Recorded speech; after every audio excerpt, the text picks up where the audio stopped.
আলহামদুলিল্লাহ আলহামদুলিল্লাহি রাব্বিল আলামিন আসসালাতু আসসালামু আলা সাইয়্যিদিল মুরসালিন ওয়া আলা আলিহি ওয়া সাহবিহি আজমাইন রাব্বি ইশরাহ লি সাদরি ওয়া ইয়াসসির লি আমরি ওহলুল উকদাতাম মিন লিসানি ইয়াফকাহু কাওলি। দূর দূরান্ত থেকে সমবেত আজকের এই টেলিকনফারেন্সের আমার প্রিয় মা ও বোনেরা, সবাইকে আসসালামু আলাইকুম ওয়া রাহমাতুল্লাহি ওয়া বারাকাতুহু। মহান আল্লাহ সুবহানাহু তাআলার দরবারে লক্ষ কোটি শুকরিয়া। আল্লাহ রব্বুল আলামিন আমাদের সবাইকে প্রতি সপ্তাহে 2 দিন এই টেলিকনফারেন্সের মাধ্যমে সমবেত হওয়ার তৌফিক দিয়েছেন। এই সাথে আল্লাহ রব্বুল আলামিন মহাগ্রন্থ আল কুরআন ও রসুল করিম সাল্লাল্লাহু আলাইহি ইসলামের জীবন থেকে শিক্ষা নেয়ার, জ্ঞান অর্জনের যে তৌফিক দিয়েছেন, সেজন্য আমরা আল্লাহর দরবারে শুকরিয়া আদায় করি। আমরা মহান আল্লাহ সুবহানাহু তাআলার দরবারে এই দোয়া করি, তিনি যেন আমাদের সবাইকে কুরআন হাদিসের আলোকে সঠিক জ্ঞান অর্জনের তৌফিক দান করুন এবং আল্লাহ রাব্বুল আলামিন আমাদেরকে সিরাতুল মুস্তাকিমের পথে পরিচালিত করুন। আমরা যা শুনব, যা জানব, তা যেন আমাদের নিজেদের জীবনে বাস্তবায়ন করতে পারি, সেই তৌফিক দান করুন। এবং এই সাথে রসুল করিম সাল্লাল্লাহু আলাইহি ইসলামের সেই বাণী যেন আমরা স্মরণ করি যে আমার একটি বাণী হলেও পৌঁছায় দাও। তো আমরা যেন এই হাদিসের আলোকে আমরা যা জানি তা যেন আমরা প্রচার করি এবং মানুষের কাছে যেন দিনের দাওয়াত পৌঁছায় দেই। এই দিনের দাওয়াতের জন্যই রসুল করিম সাল্লাল্লাহু আলাইহি ইসলাম এবং তার সঙ্গী সাথীদেরকে কঠিন চরম নির্যাতন সহ্য করতে হয়েছিল। তো আজকে আমাদের আলোচনার বিষয় হলো সিরাতুন নবী সাল্লাল্লাহু আলাইহি ইসলাম এর 9 নাম্বার পর্ব। তো আমরা গত পর্বেও দিন প্রচার করতে গিয়ে আল্লাহ রসুল সাল্লাল্লাহু আলাইহি ইসলাম যে কী ধরনের কঠিন নির্যাতনের সম্মুখীন হয়েছিলেন এবং তার সাথীরাও, তা নিয়ে আলোচনা হয়েছে। আজকেও আমরা দেখি যে এই দিনের প্রচার করতে গিয়ে যতদূর অগ্রসর হতে থাকলেন, অগ্রসর হওয়ার সাথে সাথে কাফেররা এবং ইসলামের শত্রুরা তারা কিভাবে তাদের নির্যাতনের স্ট্রিম রুলার চালিয়ে গেল এবং কিভাবে নবী করিম সাল্লাল্লাহু আলাইহি ইসলাম তা সহ্য করে সামনে এগিয়ে গেলেন। প্রিয় মা বোনেরা আমার, এতে রয়েছে আমাদের জন্য উম্মতে মুহাম্মদ হিসাবে অনেক অনেক শিক্ষা। আমরা আল্লাহ রসুলের জীবন থেকে শিক্ষা নেব এবং আমরা দুনিয়ার জীবনে তা বাস্তবায়ন করে এই দুনিয়া থেকে বিদায় নেব। আল্লাহ সুবহানাহু তাআলা আমাদের সবাইকে সেই তৌফিক দান করুন, আমিন সুম্মা আমিন। আমরা দেখি যে 8 নম্বর পর্ব পর্যন্ত যে আলোচনা আমরা করে আসছি, যে ইসলাম প্রচারের জন্য আল্লাহ রসুল সাল্লাল্লাহু আলাইহি ইসলামকে তারা নানা ধরনের নির্যাতনে নিষ্পেষিত করেছিল এবং প্রত্যেক সময়ই তারা নতুন নতুন ফন্দি ফিকির তৈরি করে নানাভাবে তারা আল্লাহ রসুলকে কষ্ট দিত। এমনকি শেষ পর্যন্ত তারা নবী করিম সাল্লাল্লাহু আলাইহি ইসলামকে হত্যা করার জন্য আবু তালিবের কাছে এসে তারা একটা ছেলেকে দিয়ে এবং নবী করিম সাল্লাল্লাহু আলাইহি ইসলামের বিনিময়ে তাকে নিয়ে হত্যা করার জন্য তারা প্রকাশ্যে প্রস্তাব পেশ করেছিল। এই প্রস্তাবের পর আবু তালেব অর্থাৎ নবী করিম সাল্লাল্লাহু আলাইহি ইসলামের আপন চাচা, যিনি তাকে সন্তানের মতো আদর করতেন, তিনি অত্যন্ত শঙ্কিত হয়ে গেলেন এবং তিনি চিন্তা করলেন যে পত্তলিকরা তাকে মোকাবিলার হুমকি দিয়েছিল। যখন তিনি আল্লাহ রসুল সাল্লাল্লাহু আলাইহি ইসলামকে হত্যা করার ব্যাপারে তিনি খুব কঠোরভাবে উত্তর দিয়েছিলেন, তখন তারা কিন্তু হুমকি দিয়েছিল এবং এই হুমকির পরবর্তীতে আবু তালেব অত্যন্ত শঙ্কিত হয়ে গেলেন যে তারা একের পর এক অত্যাচারের মাত্রা বৃদ্ধি করছে, এখন ভবিষ্যৎ যে কি হয় এ নিয়ে তিনি খুব চিন্তিত হলেন। তিনি চিন্তা করতে থাকলেন যে আম্মারা ইবনে ওলিদের বিনিময়ে তারা মুহাম্মদ সাল্লাল্লাহু আলাইহি সাল্লামকে নিয়ে হত্যা করার প্রস্তাব করেছিল। আবু জেহেল একটা ভারী পাথর দিয়ে তার ভাতিজার মস্তক চূর্ণ করার চেষ্টা করেছিল। উকবা ইবনে আবু মুইত গলার চাদর পেঁচিয়ে নবী করিম সাল্লাল্লাহু আলাইহি সাল্লামকে শ্বাসরোধ করে হত্যা করতে চেয়েছিল। খাত্তাবের পুত্র অর্থাৎ হযরত ওমর, তখনও তিনি ইসলাম গ্রহণ করেননি, তিনি খোলা তলোয়ার হাতে নবীকে হত্যা করতে বেরিয়েছিলেন। পর্যায়ক্রমে ঘটে যাওয়া এসব ঘটনার প্রতি লক্ষ্য করে আবু তালেব এমন গুরুতর বিপদের আশঙ্কা করলেন যে তার বুক কেঁপে উঠল। তিনি ভালোভাবেই বুঝতে পারলেন যে ইসলামের এই শত্রুরা, এই কাফের মুশরিকরা তার ভাতিজাকে হত্যা করতে তারা দৃঢ় প্রতিজ্ঞ। এমত অবস্থায় যদি কোনো কাফের নবীর উপর হঠাৎ হামলা চালায়, তাহলে তাকে রক্ষা করার মতো কেউ নেই। রাসূল করিম সাল্লাল্লাহু আলাইহি ইসলামকে যেহেতু তারা হত্যা করার জন্য এত সংকল্পবদ্ধ ছিল, তাই আবু তালেব চিন্তা করলেন যে এখন নতুন কোনো পরিকল্পনা তৈরি করা প্রয়োজন, যাতে আল্লাহ রাসূল সাল্লাল্লাহু আলাইহি ইসলাম নিরাপদে থাকতে পারেন। এবং এই উদ্দেশ্যকে সামনে নিয়ে আবু তালেব তার পিতামহের দুই বিশিষ্ট ব্যক্তিত্ব হাশেম এবং মুত্তালেবের বংশধরদের একত্রিত করলেন এবং সেই সমাবেশে তিনি তার ভ্রাতুষ্পুত্রকে রক্ষার ব্যাপারে ঐক্যবদ্ধ হওয়ার জন্য সকলের প্রতি আহ্বান জানালেন। আবু তালেব আবেগজনিত কণ্ঠে বললেন, যে দায়িত্ব এতদিন আমি একা পালন করেছি, এবার এসো আমরা সবাই মিলে সে দায়িত্ব পালন করি। আবু তালেবের এই আহ্বানে তার দুই পূর্বপুরুষের বংশধররা সাড়া দিলেন। আবু তালেবের ভাই আবু লাহাব শুধু ভিন্ন মত পোষণ করল। সে অস্বীকৃতি জানিয়ে পৌত্তলিকদের সাথে গিয়ে মিলিত হল। 4 সপ্তাহ বা তার চেয়ে কম সময়ের ভিতরে পৌত্তলিকরা 4টি বড় ধরনের ধাক্কা খেল।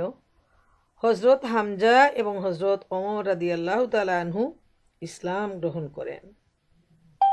তারা দুজন ছিলেন খুবই শক্তিশালী সমাজের নেতা, সবাই তাকে খুব ভয় করত। এ দুজনের ইসলাম গ্রহণে কাফেররা অনেকটা ভীত সন্ত্রস্ত হয়ে গেল এবং এতে তারা আরো অস্থির হয়ে গেল যে যদি তারা মুহাম্মদ সাল্লাল্লাহু আলাইহি ইসলামকে হত্যা করার কোনো পদক্ষেপ গ্রহণ করে, তাহলে তাকে রক্ষা করতে যে রক্তপাত হবে, এতে মক্কার প্রান্তর লাল হয়ে যাবে, তাদের নিজেদের ধ্বংস হওয়ারও সম্ভাবনা ছিল। এ কারণে আল্লাহ রসুলকে হত্যা করার পরিকল্পনা পরিত্যাগ করে পৌত্তলিকরা অত্যাচার নির্যাতনের নতুন একটি পথ আবিষ্কার করল। যেহেতু হযরত হামজা এবং হযরত ওমর রাদিয়াল্লাহু তাআলা আনহু ইসলাম গ্রহণ করেছেন, তারপর আব্দুল মুত্তালিব এবং হাশেম বংশ সবাই একত্রিত হয়ে গেছে, এ অবস্থায় যদি তারা আল্লাহ রসুলকে হত্যা করে, তাহলে এটা হবে তাদের জন্য আরেকটা মারাত্মক ব্যাপার। তাই তারা নতুনভাবে একটা চিন্তা ভাবনা করলো, যেটা ছিল আগের সমস্ত পরিকল্পনার চাইতেও বেশি মারাত্মক। ইতিহাসবিদ ইবনে কাইয়্যিম লিখেছেন যে বলা হয় তাকে এই দলিল মনসুর ইবনে একরামা আমের ইবনে হাশেম লিখেছিল। কারো কারো মতে নজর ইবনে হারেস লিখেছিল। সঠিক কথা হচ্ছে যে তারা একটি একঘরে করে থাকার জন্য পুরা হাশেম বংশধরকে, আল্লাহ রসুল সাল্লাহ ইসলামের বংশধর যারা, তাদেরকে একঘরে করে রাখার জন্য তারা নতুনভাবে একটি ফন্দি তৈরি করলো এবং সেখানে যারা এই দলিলটা লিখল তা সেই দলিল ইবনে আমের ইবনে হাশেম লিখেছিল। এটাই হচ্ছে সঠিক কথা। এতে রসুল্লাহ সাল্লাল্লাহু আলাইহি ইসলামের জন্য বদুয়া করায় তার হাত অবশ হয়ে গিয়েছিল।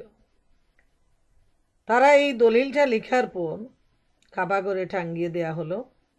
তাতে আবু লাহাব ব্যতীত বনু হাশেম এবং বনু মুত্তালিবের মুসলিম ও মুসলিম, নারী পুরুষ শিশু সবাই শিবে আবু তালেব নামক স্থানে অবরুদ্ধ হয়ে পড়লেন। এটা ছিল নবী করিম সাল্লাল্লাহু আলাইহি ইসলামের নবী হিসাবে আবির্ভাবের ৭ম বছরের ঘটনা। যখন তারা দেখতে পেল কোনো অবস্থায় নবী করিম সাল্লাল্লাহু আলাইহি ইসলামকে ধ্বংস করা যাচ্ছে না, হত্যা করলে বিপর্যয় দেখা দিবে, তখন তারা খুব চিন্তা ভাবনা করে এই সিদ্ধান্ত নিল যে বনু হাশেম এবং বনু মুত্তালেব গোত্রে যারা আছে, যারা তাকে রক্ষা করার জন্য ঐক্যবদ্ধ হয়েছে, এদের সবাইকে তারা এই সমাজ থেকে বিচ্ছিন্ন করে দেবে এবং সেজন্য তারা একটা দলিলও তৈরি করল যে তারা বয়কট করবে।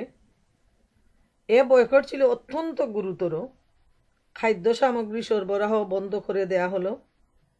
যা বা মক্কায় আসতো পত্তলিকরা তাড়াতাড়ি সেগুলো কিনে নিত এবং যখন কোনো ব্যবসায়ী কাফেলা আসতো তখন তারা বলতো যে সবচেয়ে উচ্চ মূল্যে আমরা কিনে নিব, যাতে শিবে আবু তালিবে যারা রয়েছেন তারা যেন কোনো অবস্থায় খাদ্য সামগ্রী কিনতে না পারেন। নাউজুবিল্লাহ। আল্লাহ রসুল সাল্লাল্লাহু আলাইহি ইসলাম এবং তার সঙ্গী সাথীদের কষ্ট দেওয়ার জন্য তারা এত কঠিন অবরুদ্ধ করল যে সেই অবরুদ্ধ জীবনযাপন করা তাদের জন্য অনেক কঠিন হয়ে গেল। একদিকে ঘর বাড়ি ছাড়া, অন্যদিকে খাদ্যের অভাব, টাকা পয়সার তো অভাবই ছিল তাদের, তারপরও যা হাতে ছিল তা দিয়ে কিনে নেওয়াটা এত চড়া মূল্যে সম্ভব হতো না। তাই তারা গাছের পাতা এবং চামড়া খেয়ে জীবন ধারণ করতেন। এমনকি কোনো কোনো বর্ণনা আসছে যে গাছের পাতা, গাছের চাল খেয়ে তাদের যে টয়লেটটা সেটা ছাগলের মতো হতো। এই ধরনের কঠিন কষ্টকর অবস্থায় শুধুমাত্র ঈমান ইসলামের জন্য মুসলমানরা এই অবরুদ্ধ জীবনযাপন করলেন এবং হাশেম আর বনু মুত্তালিবের বংশধররা নবী করিম সাল্লাল্লাহু আলাইহি ইসলামকে যে নিরাপত্তা দেওয়ার জন্য একত্রিত হয়েছিলেন, এই অপরাধে তাদেরকেও এই কষ্ট সহ্য করতে হয়েছে। ক্ষুধার কষ্ট এত মারাত্মক ছিল যে ক্ষুধার্ত নারী ও শিশুর কাতর কান্না শিবে আবু তালিব বা আবু তালেব ঘাটির বাইরে থেকে শোনা যেত। কত আফসুস যে আজকে আমরা মুসলমানরা টেবিল ভর্তি খাবার নিয়ে বসি, ইচ্ছা মতো যে আমাদের রুচিশীল খাবার খেয়ে জীবন ধারণ করতেছি, অথচ আল্লাহ রসুল সাল্লাল্লাহু আলাইহি ইসলাম এবং তার সঙ্গী সাথীরা শুধুমাত্র ইসলাম প্রচারের জন্য তাদেরকে এত কষ্ট দেওয়া হলো যে তাদের কান্না এই গুহার বাইরে পর্যন্ত শোনা যেত। যা কিছু তাদের কাছে পৌঁছানো হতো অত্যন্ত গোপনীয়ভাবে পৌঁছানো হতো। আর তারা পাহারা দিত এই কাফেররা, পৌত্তলিকরা, যাতে কেউ কোনো ধরনের কিছু গোপনীয়ভাবে এখানে পৌঁছাতে না পারে। হাকিম ইবনে হাজাম ছিলেন হযরত খাদিজা রাদিয়াল্লাহু তাআলা আনহার ভাইয়ের ছেলে। মাঝে মাঝে তিনি ফুফুর জন্য গম পাঠাতেন। একবার গম পাঠানোর উদ্যোগ নিতেই আবু জেহেল বাধা দিল, কিন্তু আবুল বাখতারি হাকিম ইবনে হাজামের পক্ষাবলম্বন করে গম পাঠানোর ব্যবস্থা করে দিলেন। এদিকে আবু তালেব সব সময় রাসূলুল্লাহ সাল্লাল্লাহু আলাইহি ইসলামকে নিয়ে চিন্তায় ছিলেন। রাতে সবাই শুয়ে পড়ার পর তিনি বলতেন, যাও তুমি এবার তোমার বিছানায় শুয়ে পড়ো। তিনি একথা এজন্যই বলতেন যাতে কোনো গোপন আততায়ী থাকলে বুঝতে পারে যে তিনি কোথায় শয়ন করছেন। এরপর সবাই ঘুমিয়ে পড়লে আবু তালেব তার প্রিয় ভ্রাতুষ্পুত্রের শোয়ার স্থান বদলে দিতেন। ভাতিজার বিছানায় নিজের পুত্র বা ভাই বা অন্য কোনো কাউকে শয়ন করাতেন। চিন্তা করে দেখেন কতটুকু মহব্বত ছিল নবী করিম সাল্লাল্লাহু আলাইহি ওয়াসাল্লামের প্রতি চাচা আবু তালিবের, যে রাতের বেলা ঘুমানোর পর তিনি জায়গাটা পরিবর্তন করতেন এবং সে জায়গায় নিজের সন্তান, নিজের ভাই তাদেরকে শয়ন করাতেন, যাতে কোনো গোয়েন্দা বা আততায়ী ওটা জানতে না পারে এবং তাকে ক্ষতিগ্রস্ত করতে না পারে। এ ধরনের কঠিন অবরোধ সত্ত্বেও রাসূলুল্লাহ সাল্লাল্লাহু আলাইহি ওয়াসাল্লাম এবং অন্যান্য মুসলমান হজের সময় বাইরে বের হতেন এবং হজের উদ্দেশ্যে আসা লোকদের কাছে ইসলামের দাওয়াত দিতেন। এইভাবে অনেক কঠিন কষ্টকর অবস্থা, যেটার চিত্র যদি আমরা চোখের সামনে তুলে ধরি, যে একটা এলাকায় কিছু সংখ্যক মানুষকে অবরুদ্ধ করে রাখা হয়েছে, যেখানে আরামদায়ক থাকার কোনো ব্যবস্থা নেই, ঘর বাড়ি নেই, যেখানে কোনো খাবার দাবারও নেই, এমনকি কেউ দিতে চাইলেও তাকে বাধা দেয়া হয়, আবার কিনতে গেলেও এত চড়া মূল্য ধারণ করা হয় যেটা কেনা সম্ভব হয় না। এই অবস্থায় দিনের পর দিন কাটতে থাকে। এই যে চরম কঠিন অবস্থা, একটা দিন যেখানে কাটানো কঠিন কষ্টকর, সেখানে একের পর এক সপ্তাহ, মাস, বৎসর কেটে গেল। এইভাবে 3 বছর কেটে গেল অবরুদ্ধ অবস্থায়। নবুয়তের 10ম বর্ষে মুহররম মাসে দলিল ছিন্ন হওয়ার ঘটনা ঘটে। এতে অত্যাচার নির্যাতনের অবসান হয়। কুরাইশদের মধ্যকার কিছু লোক এই ব্যবস্থার বিরোধিতায় তারা অবরোধ বাতিল করারও উদ্যোগ গ্রহণ করেন। এখন আমরা জানার ইচ্ছা যে কিভাবে দলিল ছিন্ন হলো আর কিভাবে এই অবরোধ থেকে রাসূল করিম সাল্লাল্লাহু আলাইহি ইসলাম সহ সবাই মুক্তি পেলেন। এ সম্পর্কে ইতিহাসবিদরা যেটা লিখেছেন সেটা হলো যে এর প্রধান উদ্যোক্তা ছিলেন বনু আমের ইবনে লুয়াই গোত্রের হেশাম ইবনে আমের নামক এক ব্যক্তি। তিনি ছিলেন লুয়াই গোত্রের এবং তার নাম ছিল হেশাম। যেহেতু মানুষের মানবীয় চরিত্র অনেক সময় মানুষকে অন্যায় রাস্তায় বাধা দান করে, হেশাম চিন্তা করলেন যে এই মানুষদেরকে বিনা দোষে, বিনা অপরাধে অবরুদ্ধ করে এত কষ্ট দেয়া হচ্ছে। তাই তিনি অনেকদিন চিন্তা ভাবনার পর একদিন রাতের বেলা চুপিসারে খাদ্যদ্রব্য পাঠিয়ে আবু তালেব ঘাটির অসহায় লোকদের সাহায্য করতেন মাঝে মধ্যে। এইভাবে প্রথমে হেশাম জুহাইর ইবনে আবু উমাইয়া মাহজুমির কাছে যান। হেশাম চিন্তা করলেন যে কিভাবে তাদেরকে মুক্তি দেয়া যায়। তখন তিনি আরেকজন যিনি ছিলেন আবু উমাইয়া, তার কাছে গেলেন, জুহাইর ইবনে আবু উমাইয়া। জুহাইরের মা আতেকা ছিলেন আব্দুল মুত্তালিবের কন্যা, অর্থাৎ আবু তালেবের বোন। হেশাম তাকে বললেন, জুহাইর, তুমি কি চাও যে তোমরা মজা করে পানাহার করবে, অথচ তোমার মামা এবং অন্যরা দুঃখে দুঃখে মারা যাবে? তারা কি অবস্থায় রয়েছে সেটা কি তুমি জানো না? জুহাইর বললেন, আফসুস, আমি একা কি করতে পারি? যদি আমার সাথে আরো কেউ এগিয়ে আসে তবে আমি সে দলিল বিনষ্ট করার উদ্যোগ গ্রহণ করতে পারি। হেশাম তখন বললেন, অন্য একজন রয়েছেন। জুহাইর জিজ্ঞাসা করলেন, তিনি কে? হেশাম বললেন, আমি। জুহাইর বললেন, আচ্ছা, তবে তৃতীয় কাউকে খুঁজে বের করো। একথা শোনার পর হেশাম মুতআম ইবনে আদির কাছে গেলেন এবং বনু হাশেম ও বনু মুত্তালিবের দুরবস্থার কথা উল্লেখ করে তার সাহায্য চাইলেন। ওরা যে তার নিকটাত্মীয় সে কথাও বললেন। মুতআম বললেন, আমি একা কি করতে পারি? হেশাম বললেন, আরো একজন আছেন। মুতআম জিজ্ঞাসা করলেন, তিনি কে? হেশাম বললেন, আমি। তখন মুতআম বললেন, আচ্ছা, তৃতীয় একজন লোক খুঁজে নাও। হেশাম বললেন, সেটাও করেছি।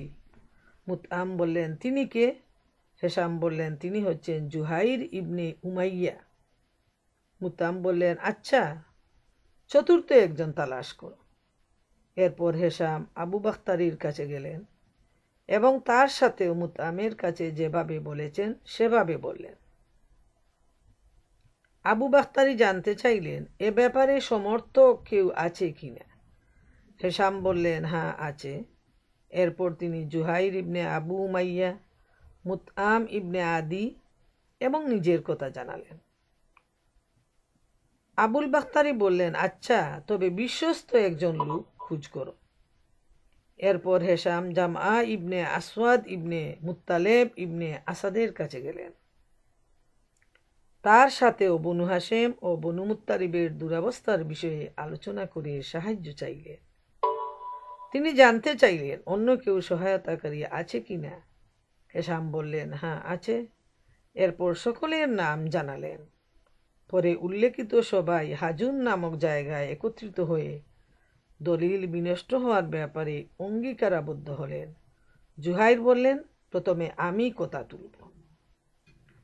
প্রিয় মা বোনেরা আমার, এতক্ষণ আমরা যেটুকু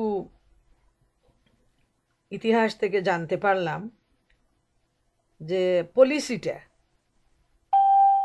মুহাম্মদ সাল্লাল্লাহু আলাইহি ইসলাম এবং আবু হেশাম ও বনু মুত্তালিব গোত্রকে অবরুদ্ধ করে রাখা হয়েছে, কষ্ট দেয়া হয়েছে। তাদেরকে কিভাবে উদ্ধার করা যায় তার জন্য দেখেন এখান থেকে যে শিক্ষাটা আমরা নিতে পারি, যে প্রথমে উদ্যোক্তা হলো সবচেয়ে বড় প্রয়োজন। একজন মানুষ যিনি ছিলেন উদ্যোক্তা, তিনি চিন্তা ভাবনা করে দ্বিতীয় জন মানুষ খুঁজলেন, তারপর তৃতীয় আরেকজন, তারপর চতুর্থ আরেকজন। এভাবে তিনি একটা ছোট্ট একটা দল গঠন করলেন এবং সেই দলের মাধ্যমে তারা তখন চিন্তা ভাবনা করলেন যে কিভাবে এই দলিলটা নষ্ট করা যায়, যার ফলে তাদেরকে এই অবরুদ্ধ জীবন থেকে মুক্তি দেয়া সম্ভব। তখন তারা পরিকল্পনা নিলেন যে কি করবেন। এখানে কিন্তু যুদ্ধের একটা বা যে কোনো ধরনের বড় কিছুর একটা খুব সুন্দর পলিসি আমরা শিখতে পারি, আমরা জানতে পারি যে খুব কঠিন পরিস্থিতি, যেখানে বিশাল একটা জনশক্তি রয়েছে, সেখানে অল্প কিছু মানুষ কিভাবে এই পরিস্থিতিকে মোকাবেলা করতে পারে এবং এই কঠিন সমস্যার সমাধান করতে পারে। সেজন্য বুদ্ধিমত্তা, জ্ঞান, সুচিন্তার প্রয়োজন। এবং তারা মাত্র 4-5 জন লোক মিলে কিভাবে সুন্দর একটা চিন্তা ভাবনা করলেন। সকালবেলা সবাই মজলিসে একত্রিত হলো। জুহাইর দামি পোশাক পরিধান করে সেজেগুজে উপস্থিত হলো। এই দলের একজন প্রথমে কাবাগর 7 বার তোয়াফ করে সবাইকে সম্বোধন করে বলল, মক্কাবাসীরা শুনো, আমরা পানাহার করব, পোশাক পরিধান করব, আর বনু হাশেম ধ্বংস হয়ে যাবে। তাদের কাছে কিছু বিক্রি করা হচ্ছে না, তাদের কাছ থেকে কেনাও হচ্ছে না। খোদার কসম, এ ধরনের অমানবিক দলিল বিদ্যমান থাকা অবস্থায় আমি নীরব হয়ে থাকতে পারি না। আমি চাই এ দলিল বিনষ্ট করে ফেলা হোক। ইসলামের বড় শত্রু আবু জেহেল একথা শুনে বলল, তুমি ভুল বলছো, খোদার কসম, এ দলিল ছিন্ন করা যাবে না। তারপর জামআ ইবনে আসওয়াদ বললেন, খোদার কসম, তুমি ভুল বলছো, এ দলিল যখন লেখা হয়েছিল তখনও আমি রাজি ছিলাম না, আমি এটা মানতে প্রস্তুত নই। চিন্তা করে দেখেন ব্যাপারটা কিভাবে আসছে, যে একটা বড় ধরনের গ্রুপ প্রতিদিনের মতো তারা কাবাগরের সামনে গিয়ে তাফ করতেছে, বসে মজলিস করতেছে, এবং তারা এই ছোট্ট একটা দল কিভাবে পরিকল্পনা নিয়ে এই এত বড় একটা সমস্যার বিরুদ্ধে তারা সমাধান করতেছে। তখন তিনি বললেন যে আমি এটাতে মানতে আগেও প্রস্তুত ছিলাম না। এরপর তাদের দলের আরেকজন মুতআম ইবনে আদি বললেন, তোমরা দুজনই ঠিক বলেছ, আমরা এ দলিলে যা কিছু লেখা রয়েছে তা থেকে আল্লাহর কাছে পানা চাই। হেসাব ইবনে আমরও এ ধরনের কথা বললেন। এ অবস্থা দেখে আবু জেহেল বলল, বুঝেছি, রাত্রিকালেই এ ধরনের ঐক্যমত হয়েছে। এ পরামর্শ এখানে নয়, বরং অন্য কোথাও করা হয়েছে। যেহেতু আবু জেহেল ছিল এই সমাজের বড় গুছের নেতা এবং খুব বুদ্ধিশুদ্ধির অধিকারী ছিল, সে সাথে সাথে চিন্তা করে বলল, আসলে এই মুহূর্তে তো এটা ঘটে যায়নি, বরং রাত্রিবেলা এরা সবাই একত্রিত হয়ে এই ধরনের একটা সলা পরামর্শ নিয়ে এখানে এসেছে। সে সময় আবু তালেবও দূরে উপস্থিত ছিলেন। রাসূলুল্লাহ সাল্লাল্লাহু আলাইহি ওয়াসাল্লাম তাকে জানিয়েছিলেন যে দলিল বিনষ্ট করতে আল্লাহ তাআলা একরকম পোকা পাঠিয়েছেন। তারা জুলুম অত্যাচারের বিবরণ সমূহ কেটে ছারখার করে ফেলেছে। শুধু যেখানে যেখানে আল্লাহর নাম রয়েছে সেসব অবশিষ্ট রয়েছে। বোনেরা আমার, এখানে লক্ষ্য করা প্রয়োজন যে এর আগেই রাসূল করিম সাল্লাল্লাহু আলাইহি ওয়াসাল্লাম কথা প্রসঙ্গে হযরত তার চাচা আবু তালেবকে বলছিলেন যে এই দলিলের মধ্যে অবরুদ্ধ জীবনযাপনের জন্য যে সমস্ত কথা লেখা হয়েছে, নির্যাতন করার জন্য, সবগুলা কথা এক ধরনের পোকা আল্লাহ তাআলা পাঠিয়েছেন এবং সে খেয়ে ফেলছে। শুধু যেখানে আল্লাহর নাম রয়েছে সেটাই অবশিষ্ট রয়েছে। একথাটা আবু তালেবের জানা ছিল। তখন আবু তালেব কুরাইশদের বললেন, আমার ভাতিজা আমাকে আপনাদের কাছে একথা বলতে পাঠিয়েছেন যে আল্লাহ তাআলা তাকে জানিয়েছেন আপনাদের অঙ্গীকার পত্রটি আল্লাহ তাআলা এক রকমের পোকা পাঠিয়ে নষ্ট করে দিয়েছেন। শুধুমাত্র আল্লাহ তাআলার নামটুকু সেখানে অবশিষ্ট আছে। একথা মিথ্যা বলে প্রমাণিত হলে আমি তার ও আপনাদের মাঝ থেকে সরে দাঁড়াবো এবং আপনারা যা ইচ্ছা তাই করতে পারবেন। আর সত্য বলে প্রমাণিত হয় তাহলে বয়কটের মাধ্যমে আমাদের প্রতি যে অন্যায় আচরণ করছেন তা থেকে বিরত থাকবেন। এতে কুরাইশরা সম্মত হলো। যেহেতু এই কুরাইশরা, এই পৌত্তলিকরা চিন্তাও করতে পারেনি যে কাবাগরের দেয়ালে যে দলিলটা তারা টানিয়েছে, ভাঁজ করে রেখেছে, সেখানে এসে পোকা নষ্ট করে দেবে, কেটে ফেলবে এবং সে জায়গায় অলৌকিকভাবে শুধুমাত্র আল্লাহ তাআলার নামটা থাকবে এবং বাকি কথাগুলো সব পোকা খেয়ে ফেলবে বা নষ্ট করে ফেলবে। এগুলা তো তারা বিশ্বাস করার নয়। যেহেতু তারা এক আল্লাহ তাআলাকে বিশ্বাস করে না, নবীকে বিশ্বাস করে না, তাই তারা মনে করলো যে এটা তো এক ধরনের ভাওতাবাজি, এক ধরনের পলিসি, তো এটা তো সত্য হতে পারে না। এজন্য তারা তখন রাজি হয়ে গেল যে ঠিক আছে, তোমার কথা যদি ঠিক থাকে তাহলে আমরা ওই বয়কটটা আমরা তুলে ফেলব। এ নিয়ে আবু জেহেল ও অন্যান্যদের মধ্যে তর্ক বিতর্ক শেষ হলে মুতআম বিন আদি অঙ্গীকারপত্র ছিঁড়তে গিয়ে দেখলেন যে আল্লাহর নাম লেখা অংশ বাদে বাকি অংশ সত্যি সত্যি পোকা খেয়ে ফেলেছে। পরে অঙ্গীকারপত্র ছিঁড়ে ফেলা হলে বয়কটের অবসান হলো এবং রসুলুল্লাহ সাল্লাল্লাহু আলাইহি ইসলাম ও অন্য সকলে শিবে আবু তালিব থেকে বেরিয়ে এলেন। কাফেররা এই বিস্ময়কর নিদর্শনে আশ্চর্য হলো, কিন্তু তাদের মনোভাবের কোনো পরিবর্তন হলো না। আল্লাহ তাআলা বলেন, আর যদি তারা কোনো মুজেজা দেখে তখন টাল বাহানা করে এবং বলে এ তো জাদু। আরবের পৌত্তলিকরা নবুয়তের বিস্ময়কর নিদর্শন থেকেও মুখ ফিরিয়ে নিল এবং নিজেদের কুফরির পথে আরও কয়েক কদম অগ্রসর হলো। সুবহানাল্লাহ। প্রিয় বোনেরা আমার, চিন্তা করা প্রয়োজন, এত বড় মুজেজা, এত বড় অলৌকিক ঘটনা, কিন্তু যাদের অন্তর অন্ধ, যারা চোখ থাকতেও অন্ধ, যাদের কান থাকতেও দুনিয়ার সমস্ত আওয়াজ শুনে কিন্তু সত্য বাক্যকে শুনে না, বিশ্বাস করে না, এ ধরনের লোকেরা সব সময়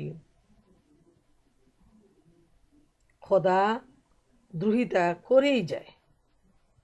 এই সত্য, এই আশ্চর্যজনক ঘটনা তাদের সামনে ঘটে গেল, যেটা আবু তালেব নিজেও তিনি মুসলমান ছিলেন না, এবং তিনি শুধু আল্লাহ রসুলের কাছ থেকে শুনে বলছেন যে যদি সত্য হয় তাহলে বয়কট তোমরা তুলে নিবে, আর যদি মিথ্যা হয় তাহলে যেভাবে আছে সেভাবেই থাকবে।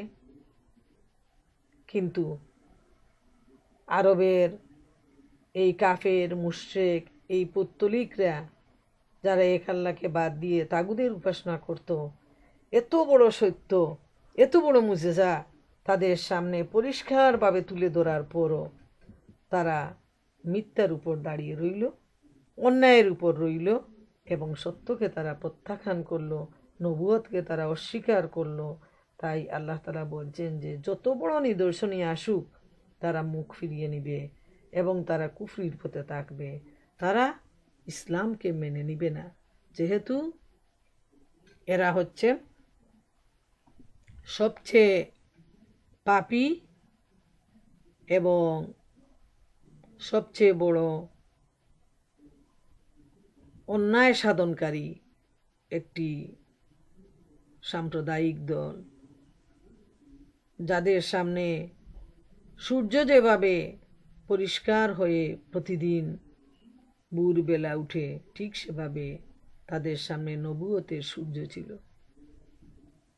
সবচেয়ে আফসোস, তাদের সামনে কুরআন নাজিল হয়েছে, তাদের সামনে নবী ছিলেন, কিন্তু যারা অন্ধ, অবিশ্বাসী, কাফের, এত সত্য তাদের সামনে তুলে ধরার পরও সত্যের নবী তাদের সামনে ছিলেন, কিন্তু তারপর তারা নবীকে অস্বীকার করলো, নবুয়তকে অস্বীকার করলো, ইসলামকে অস্বীকার করলো, সত্যকে অস্বীকার করে তারা পাপের উপর, তাগুতের উপর, শয়তানের অনুসারী হয়ে তারা দাঁড়িয়ে রইল। এটাই হলো হতভাগ্য জাতির পরিচয়, হতভাগ্য মানুষের পরিচয়। এরপর আমরা দেখি অবরুদ্ধ জীবন যাপন শেষে, অর্থাৎ শিবে আবু তালেব থেকে বেরুবার পর রসুল করিম সাল্লাল্লাহু আলাইহি ইসলাম আবার দাওয়াত ও তাবলীগের কাজ শুরু করলেন। যেহেতু এই কাজের জন্যই তো আল্লাহ রাব্বুল আলামিন যুগে যুগে নবী রসুল পাঠিয়েছেন, তাই আল্লাহ রসুল সাল্লাল্লাহু আলাইহি ইসলাম যে কাজের জন্য আদিষ্ট হয়েছেন সেই কাজই তিনি করতে শুরু করলেন। বয়কট শেষ হলেও পৌত্তলিকরা ইসলাম প্রচারে নানাভাবে প্রতিবন্ধকতা সৃষ্টি করে যাচ্ছিল। এদিকে আবু তালেব তার বাতিজাকে রক্ষা করার দীর্ঘকালীন প্রচেষ্টা অব্যাহত রেখেছিলেন, কিন্তু তিনি ছিলেন বয়সের ভারে নুজ্জ। তার বয়স ৮০ বছর ছাড়িয়ে গিয়েছিল। ক্রমাগত কয়েক বছর যাবৎ দুঃখ, দুর্দশা, বিপদ, মুসিবতে, বিশেষ করে শাবে আবু তালিবের এই ৩ বছরে তার স্বাস্থ্য মারাত্মকভাবে ভেঙে পড়েছিল। এই গিরিপথে অবরোধ তার শক্তি সামর্থ্য নিঃশেষ করে দিয়েছিল। সেখান থেকে বেরুবার কয়েক মাস পরই তিনি গুরুতর অসুস্থ হয়ে পড়েন।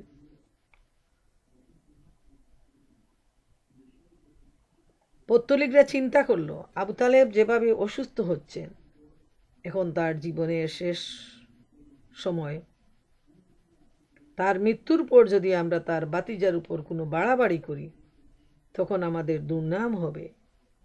লোকে বলাবলি করবে যে অভিভাবক নেই দেখে এখন সুযোগ নিচ্ছে। এ কারণে তারা আবু তালেবের জীবদ্দশাতেই নবী করিম সাল্লাল্লাহু আলাইহি ইসলামের ব্যাপারে একটি ফয়সালায় উপনীত হতে চাচ্ছিল। তারা কোনো অবস্থায় ছাড় দিতে রাজি ছিল না। নিজেদের মধ্যে আলাপ আলোচনার পর একটি প্রতিনিধি দল আবু তালেবের কাছে হাজির হলো। এটা ছিল তার কাছে কুরাইশদের শেষ প্রতিনিধি দল। ইবনে ইসহাক প্রমুখ বর্ণনা করেছেন যে আবু তালেব অসুস্থ হয়ে পড়ার পর কুরাইশরা আশঙ্কা করছিল যে হঠাৎ করেই আবু তালেব শেষ নিঃশ্বাস ত্যাগ করবেন। তারা নিজেদের মধ্যে বলাবলি করছিল, দেখো, হামজা, ওমর মুসলমান হয়ে গেছে এবং মুহাম্মদের ধর্ম কুরাইশদের সব গোত্রে বিস্তার লাভ করেছে। কাজেই চলো আবু তালেবের কাছে যাই, তিনি যেন তার বাতিজাকে নিয়ন্ত্রণের মধ্যে রাখে। এতে আমরা তার ব্যাপারে একটা চুক্তিতে উপনীত হতে পারব। আমরা আশঙ্কা করছি সাধারণ মানুষ ভবিষ্যতে মুহাম্মদ সাল্লাল্লাহু আলাইহি ওয়াসাল্লামের সাথে কোনো বাড়াবাড়ি করলে সাধারণ লোকেরা আমাদের সমালোচনা করবে। তারা বলাবলি করবে, আবু তালেব বেঁচে থাকতে কোনো কিছু করার সাহস ছিল না, এখন সুযোগ পেয়েছে। মোট কথা, কুরাইশ প্রতিনিধি দল আবু তালেবের কাছে গিয়ে আলোচনা করল। কুরাইশদের বিশিষ্ট ব্যক্তিরাও এই দলের অন্তর্ভুক্ত ছিল। এরা হলো আবু জেহেল ইবনে হেশাম, উবাইয়া ইবনে খালফ, আবু সুফিয়ান ইবনে হারব এবং অন্যান্য। সংখ্যায় এরা ছিল 25 জন। তারা বলল, হে আবু তালেব, আমাদের কাছে আপনার যে মর্যাদা রয়েছে সেটা আপনার অজানা নয়। বর্তমানে আপনি যে অবস্থায় দিন কাটাচ্ছেন সেটাও আপনি জানেন। আমরা আশঙ্কা করছি আপনার জীবনের দিন দ্রুত শেষ হয়ে যাচ্ছে। আপনার বাতিজার সাথে আমাদের বিরোধ আপনার অজানা নয়।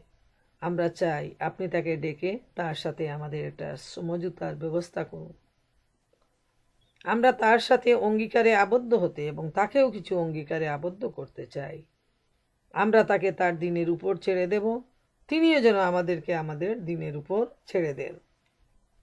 এসব কথা শোনার পর আবু তালেব তার প্রিয় বাতিজা মুহাম্মদ সাল্লাল্লাহু আলাইহি ওয়াসাল্লামকে ডেকে আনালেন। তিনি আসার পর বললেন, দেখো বাতিজা, ওরা তোমার কওমের সম্মানিত লোক, তোমার জন্যই ওরা একত্রিত হয়েছে। তোমার কাছ থেকে ওরা কিছু অঙ্গীকার নিতে চায়। এরপর আবু তালেব ওদের উত্থাপিত প্রস্তাব পেশ করলেন যে ওরা চায় তুমি তাদের ধর্মের ব্যাপারে হস্তক্ষেপ করবে না এবং ওরাও তোমার ধর্মের ব্যাপারে হস্তক্ষেপ করবে না। একথা শুনে রাসূলুল্লাহ সাল্লাল্লাহু আলাইহি ওয়াসাল্লাম কুরাইশ প্রতিনিধি দলকে বললেন, আপনারা বলুন, আমি যদি এমন কোনো কথা পেশ করি যে কথা গ্রহণ করলে আপনারা আরবের বাদশাহ হবেন এবং অন্যান্যরাও আপনাদের নিয়ন্ত্রণে থাকবে, তখন আপনারা কি করবেন? অন্য বর্ণনায় রয়েছে, তিনি আবু তালেবকে সম্বোধন করে বললেন, আমি তাদের কাছে এমন একটি কথা স্বীকারোক্তি চাই, যদি সেই স্বীকারোক্তি করে তবে সমগ্র আরব তাদের অধীনস্থ হবে এবং অন্যরাও তাদের জিজিয়া দিবে। বর্ণনায় রয়েছে, তিনি বলেছেন, চাচা, আপনি ওদের একটা বিষয়ের প্রতি ডাকুন, এতে ওদের ভালো হবে। আবু তালেব জিজ্ঞেস করলেন, ওদের তুমি কোন বিষয়ের প্রতি ডাকতে চাও? রাসূলুল্লাহ সাল্লাল্লাহু আলাইহি ইসলাম বললেন, আমি ওদের এমন একটা বিষয়ের প্রতি ডাকতে চাই, যদি ওরা সেটা গ্রহণ করে তবে সমগ্র আরব তাদের অনুগত হয়ে যাবে এবং অনারবের উপরও তাদের কর্তৃত্ব প্রতিষ্ঠিত হবে। ইবনে ইসহাকের বর্ণনায় রয়েছে, রাসূল সাল্লাল্লাহু আলাইহি ওয়াসাল্লাম বলেছেন, আপনারা শুধু একটি কথা মেনে নিন। মোট কথা, এই প্রস্তাব শোনার পর কুরাইশ প্রতিনিধি দল থমকে গেল। তারা অবাক হয়ে ভাবতে থাকলো, মাত্র একটি কথা মেনে নিলে এত বড় লাভ, তবে সেটা কিভাবে উপেক্ষা করা যায়? আবু জেহেল বলল, বলো সেই কথা, তোমার পিতার শপথ, এ ধরনের কথা একটি কেন, 10টি বললেও আমরা মানতে প্রস্তুত রয়েছি। রাসূল সাল্লাল্লাহু আলাইহি ওয়াসাল্লাম বললেন, আপনারা বলুন, লা ইলাহা ইল্লাল্লাহ, আল্লাহ ছাড়া কোনো উপাস্য নেই। অন্য সকলের আনুগত্য উপাসনা পরিত্যাগ করুন। একথা শুনে কুরাইশরা হাতে তালি দিয়ে বলল, মুহাম্মদ, আমরা এক খোদা মানব? আসলেই তোমার ব্যাপার স্যাপার বড় অদ্ভুত। প্রিয় বোনেরা আমার, ওরা যখন শুনলো যে মাত্র একটি কথা মানলে সমগ্র আরব তাদের অনুগত হয়ে যাবে, এই যে লাভটা, এই যে কর্তৃত্বটা, তখন সবার আগে ইসলামের চরম দুশ্মন আবু জেহেল বলল, একটি কথা কেন, 10টি কথা হলেও আমরা মানতে প্রস্তুত। তুমি বলো তোমার সে কথাটি কি? তারা চিন্তাও করতে পারেনি যে আল্লাহ রসুল সাল্লাল্লাহু আলাইহি ইসলাম দিনের পর দিন যে একটি ব্যাপারে তাদেরকে তাগিদ দিয়ে যাচ্ছেন, যেটা ছিল আল্লাহ রসুলের কাছে সবচেয়ে গুরুত্বপূর্ণ বাণী, একমাত্র বাণী, সর্বপ্রথম বাণী এবং সর্বশেষ বাণী, লা ইলাহা ইল্লাল্লাহ। তাই তিনি সেই কলিমার দাওয়াত তাকে দিলেন, এক আল্লাহর প্রতি তিনি তাকে আহ্বান জানালেন। তারা তো সবাই এই আহ্বান শুনে অবাক হয়ে গেল যে এটা বুঝি আমাদের লাভ, এটা তো সাংঘাতিক, এটা অদ্ভুত ব্যাপার, আমরা এক খোদাকে মানব, আমরা তো এই দিনের পর দিন তোমার যে বিরোধিতা করতেছি, নির্যাতন করতেছি, তার তো মূল কারণই ছিল যে আমরা বহু খোদায় অভ্যস্ত, আমরা আমাদের দেব দেবী লাত উজ্জা তাদেরই অনুসারী, এবং সেটা নিয়েই তো সব গুলোযুগ। আর এখন কিনা আমরা সমস্ত কুরাইশ সর্দাররা তোমার কাছে সন্ধি স্থাপনের জন্য আসছি, আর তুমি এত কিছুর পর সেই পুরনো কথাই বলছো। এরপর তারা একে অন্যকে বলল, খোদার কসম, এই লোক তোমাদের কোনো কথাই মানতে রাজি নয়, কাজেই এসো আমরা আমাদের পূর্বপুরুষদের ধর্মবিশ্বাসের উপর অটল থাকি। এরপর আল্লাহ ওর এবং আমাদের মধ্যে একটা ফয়সালা করে দেবেন। একথা বলে তারা উঠে চলে গেল। এ ঘটনার পর আল্লাহ রব্বুল আলামিন এই আয়াত নাজিল করলেন, শপথ উপদেশপূর্ণ কুরআনের, তুমি অবশ্যই সত্যবাদী। কিন্তু কাফেররা ঔদ্ধত্য ও বিরোধিতায় ডুবে আছে। এদের পূর্বে আমি কত জনগোষ্ঠী ধ্বংস করেছি, তখন ওরা আত্মচিৎকার করছিল, কিন্তু তখন পরিত্রাণের কোনো উপায় ছিল না। এরা বিস্ময় বোধ করেছে যে এদের কাছে এদেরই মধ্য থেকে একজন সতর্ককারী আসলো, এবং কাফেররা বলল, এ তো এক জাদুকর, মিথ্যাবাদী, সে কি বহু ইলাহের পরিবর্তে এক ইলাহ বানিয়ে নিয়েছে? এটা তো এক আশ্চর্য ব্যাপার।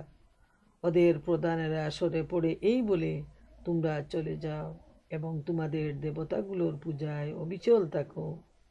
নিশ্চয়ই এই ব্যাপারটি উদ্দেশ্যমূলক, আমরা তো অন্য ধর্মাদর্শে এরূপ কথা শুনিনি, নিশ্চয়ই এটা একটি মন গড়া উক্তি মাত্র।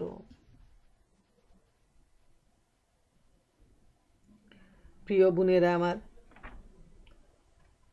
যারা চির অন্ধ তারা কখনো সত্যের আহ্বানে সাড়া দিতে পারে না।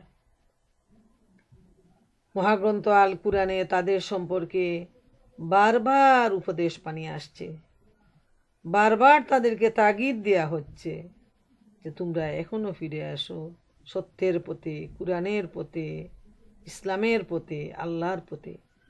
কিন্তু তারা বারবার এটা অস্বীকার করেছে। আল্লাহ রসুল সাল্লাল্লাহু আলাইহি ইসলাম দিনের পর দিন, বছরের পর বছর তাদের সাথে প্রাণপণ চেষ্টা চালিয়ে গেছেন তাদেরকে সত্যের পথে নিয়ে আসার জন্য। কিন্তু যারা হতভাগ্য, তারা কি কখনো ন্যায়ের পথে আসতে পারে? তারা কি কখনো সত্যের বাণী শুনে আলোর পথে অগ্রসর হতে পারে? আমরা ইতিহাসে দেখি যে সব সময়ই একটা বিভ্রান্ত দল, যারা বিভ্রান্তির মধ্যে ঘুরপাক খায়, সত্য যতই আলোকোজ্জ্বল হয়ে তাদের সামনে ধরা দিক, তারা বিমুখ হয়ে পিছনে চলে যায়। আরবের এই পৌত্তলিকরা এবং বর্তমান বিশ্বের এই কাফের মুশরিক যারা রয়েছে, তাদের সামনে এই কুরআনের দাওয়াত দিবালুকের মতো স্পষ্ট। কিন্তু আফসুস, মহান আল্লাহ রব্বুল আলামিনের সৃষ্টি এই পৃথিবীতে, এই সুন্দর পৃথিবীতে জন্মগ্রহণ করে এখানকার আলো বাতাস, সুযোগ সুবিধা, ঘর বাড়ি গাড়ি, প্রতিপত্তি, স্বামী স্ত্রী, পিতামাতা, ভাই বোন, এত শত নিয়ামত ভোগ করার পরও যিনি তা দিয়েছেন তাকেই তারা অস্বীকার করে। এমনকি আজকের বিশ্বের মুসলমানরা, সবচেয়ে বড় আফসোসের ব্যাপার, যারা দ্বীনের মধ্যে জন্মগ্রহণ করেছে, ইসলামের মধ্যে জন্মগ্রহণ করেছে, তারাও এই মহাগ্রন্থ আল কুরআন তারার সামনে থাকার পরও তারা কুরআন থেকে শিক্ষা নেয় না, বরং তারা এর বিপরীত দিকেই তারা অগ্রসর হয়। তো প্রিয় মা বোনেরা আমার, আজকের এই আলোচনা থেকে আমরা অত্যন্ত সুন্দর যে শিক্ষণীয় ঘটনাগুলো রয়েছে তা আমরা মনে রাখব, তা থেকে আমরা নিজেদের জীবনে বাস্তবায়ন করার চেষ্টা করব। এখানে বিরোধীদের পক্ষ থেকে অল্প সংখ্যক মুসলমানদের উপর যে বিরোধিতার পাহাড় নেমে আসছিল, তার ব্যাপারে আল্লাহ রাব্বুল আলামিনের দয়া এবং মহব্বত এবং পরীক্ষা সবগুলাই ছিল। একদিকে ছিল পরীক্ষা, যে আল্লাহর জন্য, রসুলের জন্য, ইসলামের জন্য যারা এইভাবে নির্যাতিত হয়েছেন তাদের ঈমানকে আল্লাহ তাআলা মজবুত করে দিলেন এই নির্যাতনের মাধ্যমে। এমনভাবে যেভাবে সোনাকে তার গলে আবর্জনা ফেলা হয়, ময়লা দূর করে খাঁটি সোনা তৈরি করা হয়, ঠিক সেভাবে বিপদ মুসিবত দিয়ে ইমানদারদের ঈমানকে আরো বেশি মজবুত করে নিলেন আল্লাহ রাব্বুল আলামিন। তারপর সেই কাফেরদের মনে দয়া ঢুকিয়ে দিলেন, তারা একটা ক্ষুদ্র দল গঠন করে এর বিরোধিতা করলো এবং এভাবেই তারা এত সুন্দর একটা বুদ্ধি করলো কিভাবে অল্প সংখ্যক হয়ে অধিক সংখ্যকের উপর তারা বিজয় লাভ করলো। আজকের দিনেও যত ধরনের অসুবিধা, কষ্ট, বিপদ আসুক না কেন, আমরা যদি ঈমানের ভিত্তিতে, ঈমানকে হেফাজতের জন্য আল্লাহর উপর ভরসা করে আমরা টিকে থাকি, ইনশাআল্লাহ আল্লাহ তাআলার পক্ষ থেকে সাহায্য নেমে আসবে, এতে কোনো সন্দেহ নেই। আল্লাহ রাব্বুল আলামিন আমাদের সবাইকে নবীর উম্মত হিসাবে নবীর জীবন থেকে উপদেশ গ্রহণ করার তৌফিক দিন। দ্বীনের জন্য আমরা সময় দেব, দ্বীনের জন্য আমরা অর্থ দেব, দ্বীন ইসলামের জন্য আমরা আমাদের জ্ঞান, বুদ্ধি, সময়কে কাজে লাগাবো। আল্লাহ রাব্বুল আলামিন আমাদের সবাইকে সেই তৌফিক দিন। ওয়া আখিরু দাওয়ানা আনিল হামদুলিল্লাহি রাব্বিল আলামিন। আসসালামু